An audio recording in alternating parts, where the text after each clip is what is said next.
આકાશવાણી સમાચાર સોનલ પરમાર વાંચે છે. સૌપ્રથમ મુખ્ય સમાચાર. લોકસભા ચૂંટણીના બીજા તબક્કા માટે ઉમેદવારીપત્રો ભરવાનો આજે છેલ્લો દિવસ છે. ભાજપના નેતા નરેન્દ્ર મોદી આજે પશ્ચિમ બંગાળના કુચબિહારના રાસલીલા મેદાનમાં, જ્યારે ટીએમસીના વડા મમતા બેનર્જી કુચબિહારના માથાભાંગામાં જાહેરસભાને સંબોધશે. રાષ્ટ્રપતિ દ્રૌપદી મુર્મુએ આઈઆઈટી બોમ્બે ખાતે CAR-T સેલ થેરાપી રાષ્ટ્રને સમર્પિત કરી. ઓડિશામાં અગ્નિ પ્રાઇમ મિસાઇલનું સફળતાપૂર્વક ઉડાન પરીક્ષણ કરાયું. અને આઈપીએલ ક્રિકેટમાં આજે અમદાવાદમાં ગુજરાત ટાઇટન્સ અને પંજાબ કિંગ્સ વચ્ચે મુકાબલો થશે.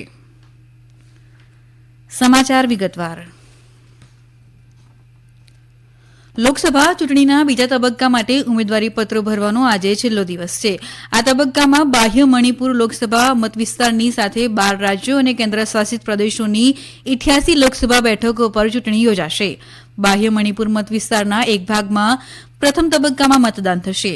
આ તબક્કામાં કેરળની 20, કર્ણાટકની 14, રાજસ્થાનની 13, ઉત્તર પ્રદેશ અને મહારાષ્ટ્રની 8, મધ્યપ્રદેશની 7, આસામ અને બિહારની 5, પશ્ચિમ બંગાળ અને છત્તીસગઢની 3 બેઠકો પર મતદાન થશે. આ ઉપરાંત ત્રિપુરા અને જમ્મુ કાશ્મીરમાં પણ આ તબક્કામાં મતદાન થશે. બીજા તબક્કાનું મતદાન 26 એપ્રિલે થશે. જમ્મુ કાશ્મીર સિવાયના તમામ રાજ્યો અને કેન્દ્રશાસિત પ્રદેશોમાં ઉમેદવારી પત્રોની ચકાસણી આવતીકાલે હાથ ધરવામાં આવશે.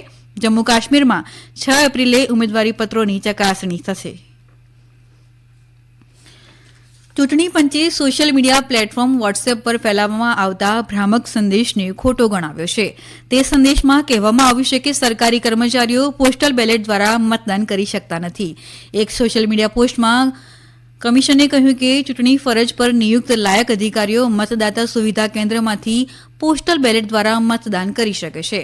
કમિશને લોકોને ભ્રામક સંદેશાઓથી સાવચેત રહેવા જણાવ્યું છે અને અધિકૃત માહિતી માટે લોકોને આયોગની સત્તાવાર વેબસાઇટની મુલાકાત લેવા માટે કહેવામાં આવ્યું છે. ભારતીય જનતા પાર્ટીના નરેન્દ્ર મોદીએ આજે જમ્મુથી બિહારમાં લોકસભા ચૂંટણી માટે એનડીએના પ્રચારની ઔપચારિક શરૂઆત કરી. શ્રી મોદીએ જમ્મુઈ જિલ્લાના ખેરા બ્લોકના બલ્લોપુરમાં જનસભાને સંબોધી. આ પ્રસંગે તેમણે કહ્યું કે એનડીએ સરકાર ભારતને વિકસિત દેશ બનાવવા માટે તમામ પ્રયાસો કરી રહી છે. બિહારના જમુઈમાં એક રેલીને સંબોધતા શ્રી મોદીએ કહ્યું કે ચંદ્રના દક્ષિણ ધ્રુવ પર અવકાશયાન સફળતાપૂર્વક લેન્ડ કરનાર ભારત પહેલો દેશ બન્યો છે. તેમણે કહ્યું કે ભારત વિશ્વની 5મી સૌથી મોટી અર્થવ્યવસ્થા પણ બની રહી છે. તેમણે કહ્યું કે અગાઉની ગઠબંધન સરકાર દરમિયાન માત્ર જર્જરિત ટ્રેનો જ દોડતી હતી, પરંતુ હવે સમગ્ર દેશની જેમ બિહારના લોકો પણ વંદે ભારત ટ્રેનમાં મુસાફરી કરી રહ્યા છે.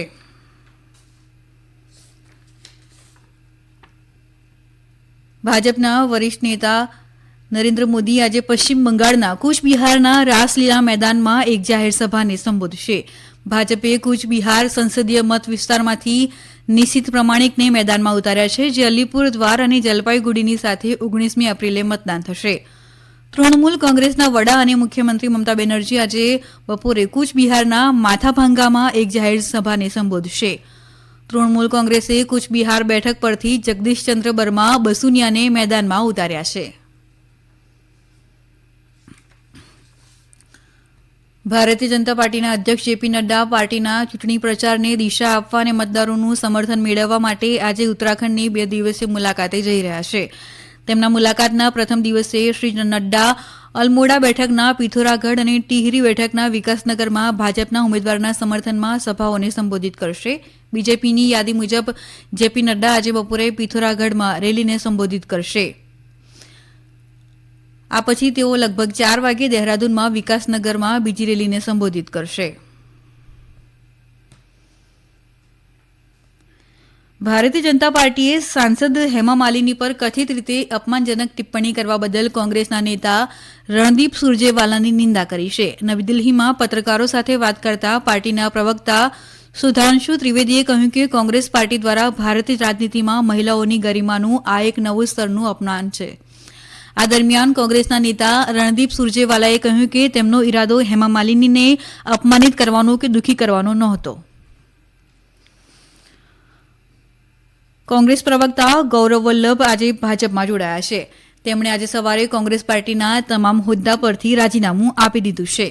ભાજપ મહાસચિવ વિનોદ તવાડેની હાજરીમાં તેમને પાર્ટીમાં સામેલ કરવામાં આવ્યા હતા. આ પ્રસંગે બિહારના કોંગ્રેસના ભૂતપૂર્વ અધ્યક્ષ અનિલ શર્મા પણ ભાજપમાં જોડાયા છે. કોંગ્રેસના વરિષ્ઠ નેતા સોનિયા ગાંધીએ આજે રાજ્યસભાના સાંસદ તરીકે શપથ લીધા. રાજ્યસભાના અધ્યક્ષ જગદીપ ધનખડે સુશ્રી ગાંધીને શપથ લેવડાવ્યા હતા. તે રાજસ્થાનમાંથી ચૂંટાયા છે. આ સમાચાર આપ આકાશવાણી પરથી સાંભળી રહ્યા છો. રાષ્ટ્રપતિ દ્રૌપદી મુર્મુએ આજે મુંબઈની મુલાકાતે છે. તેમણે આઈઆઈટી બોમ્બે ખાતે CAR-T સેલ થેરાપી રાષ્ટ્રને સમર્પિત કરી.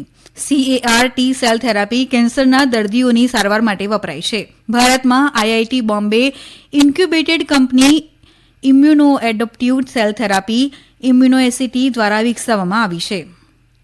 આ થેરાપી આઈઆઈટી બોમ્બે અને ટાટા મેમોરિયલ સેન્ટર TMC વચ્ચેના સંયુક્ત પ્રયાસથી વિકસાવવામાં આવી છે.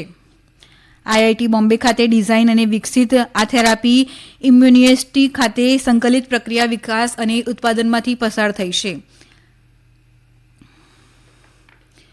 ઓડિશામાં ગઈકાલે અગ્નિ પ્રાઇમ મિસાઇલનું સફળતાપૂર્વક ઉડાન પરીક્ષણ કરવામાં આવ્યું. સ્ટ્રેટેજિક ફોર્સિસ કમાન્ડ દ્વારા DRDO સાથે મળીને ઓડિશાના દરિયા કિનારે આવેલા ડોક્ટર APJ અબ્દુલ કલામ ટાપુ પરથી મિસાઇલનું પરીક્ષણ કરવામાં આવ્યું હતું. સંરક્ષણ મંત્રાલયના જણાવ્યા અનુસાર ન્યૂ જનરેશન બેલિસ્ટિક મિસાઇલ અગ્નિ પ્રાઇમ તેમના વિશ્વસનીય પ્રદર્શનને માન્ય કરતા તમામ ઉદ્દેશોને પૂર્ણ કરે છે. સંરક્ષણ મંત્રી રાજનાથસિંહે સફળ પરીક્ષણ માટે DRDO, SFC અને સશસ્ત્ર દળોને અભિનંદન પાઠવ્યા છે. IPL ક્રિકેટમાં આજે અમદાવાદના નરેન્દ્ર મોદી સ્ટેડિયમમાં ગુજરાત ટાઇટન્સ અને પંજાબ કિંગ્સ વચ્ચે મુકાબલો થશે. મેચ ભારતીય સમય અનુસાર સાંજે 7:30 વાગે શરૂ થશે. દરમિયાન ગઈકાલે કોલકાતા નાઇટ રાઇડર્સે દિલ્હી કેપિટલ્સને 106 રનથી પરાજય આપ્યો છે. કોલકાતા નાઇટ રાઇડર્સે 20 ઓવરમાં 7 વિકેટે 272 રન બનાવ્યા હતા. 273 રનના લક્ષ્યનો પીછો કરતા દિલ્હીની ટીમ 17 ઓવર અને 2 બોલમાં 166 રન જ બનાવી શકી હતી. કોલકાતા તરફથી સુનિલ નારાયણે 39 અને અંકક્રિશ રઘુવંશીએ 54 રન બનાવ્યા હતા. કોલકાતા તરફથી વૈભવ અરોરા અને વરુણ ચક્રવર્તીએ 3-3 અને મિચેલ સ્ટાર્કે 2 વિકેટ ઝડપી હતી. દિલ્હી તરફથી ઋષભ પંતે 55 અને ટ્રિસ્ટન સ્ટબ્સે 54 રન બનાવ્યા હતા. તાઇવાનના વિદાય લઈ રહેલા રાષ્ટ્રપતિ તત્સાઈ ઇંગ-વેને રિક્ટર સ્કેલ પર 7.4ની તીવ્રતાના ભૂકંપ બાદ સમર્થન આપવા બદલ પ્રધાનમંત્રી નરેન્દ્ર મોદીનો આભાર માન્યો હતો. એક સોશિયલ મીડિયા પોસ્ટમાં તત્સાઈ ઇંગ-વેને કહ્યું કે પ્રધાનમંત્રી મોદીની એકતા તાઇવાનના લોકો માટે ઘણો વિશ્વાસ રાખે છે, કારણ કે તેઓ ઝડપથી તેના ઉપર કામ કરે છે. નવા ચૂંટાયેલા રાષ્ટ્રપતિ લાઈ ચિંગ-તેએ પણ પ્રધાનમંત્રી મોદીનો આભાર વ્યક્ત કર્યો અને કહ્યું, શ્રી મોદીનું સમર્થન તાઇવાનના લોકો માટે શક્તિનો સ્ત્રોત છે. ગઈકાલે સવારે તાઇવાનના પૂર્વીય દરિયાકાંઠે આવેલા શક્તિશાળી ભૂકંપ બાદ ઓછામાં ઓછા 9 લોકો માર્યા ગયા છે અને 900થી વધુ લોકો ઇજાગ્રસ્ત થયા છે. આજે આંતરરાષ્ટ્રીય ખાણ જાગૃતિ દિવસની ઉજવણી કરવામાં આવી રહી છે. આજના દિવસ દર વર્ષે જમીન ખાણો સંબંધિત પ્રવૃત્તિઓ માનવતા માટે તેમના જોખમો અને તેનાથી બચવાના ઉપાયો વિશે જાગૃતિ ફેલાવવા માટે ઉજવવામાં આવે છે. આ વખતે આંતરરાષ્ટ્રીય ખાણ જાગૃતિ દિવસની વિષયવસ્તુ છે જીવન, સંરક્ષણ, શાંતિ નિર્માણ. દર વર્ષે આ દિવસે સંયુક્ત રાષ્ટ્રના સમર્થન સાથે વિવિધ સંસ્થાઓ ખાણો અને વિસ્ફોટકો દ્વારા ઊભા થતા જોખમોને ઘટાડવા માટે વિવિધ કાર્યક્રમોનું આયોજન કરે છે. અંતમાં મુખ્ય સમાચાર ફરી એકવાર.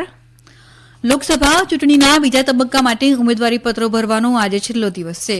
ભાજપના નેતા નરેન્દ્ર મોદી આજે પશ્ચિમ બંગાળના કુચબિહારના રાસલીલા મેદાનમાં, જ્યારે TMCના વડા મમતા બેનર્જી કુચબિહારના માથાભાંગામાં જાહેર સભાને સંબોધશે. રાષ્ટ્રપતિ દ્રૌપદી મુર્મુએ આઈઆઈટી બોમ્બે ખાતે CAR-T સેલ થેરાપી રાષ્ટ્રને સમર્પિત કરી. ઓડિશામાં અગ્નિ પ્રાઇમ મિસાઇલનું સફળતાપૂર્વક ઉડાન પરીક્ષણ કરાયું. અને IPL ક્રિકેટમાં આજે અમદાવાદમાં ગુજરાત ટાઇટન્સ અને પંજાબ કિંગ્સ વચ્ચે મુકાબલો થશે. આકાશવાણી પરથી સમાચાર પૂરા થયા.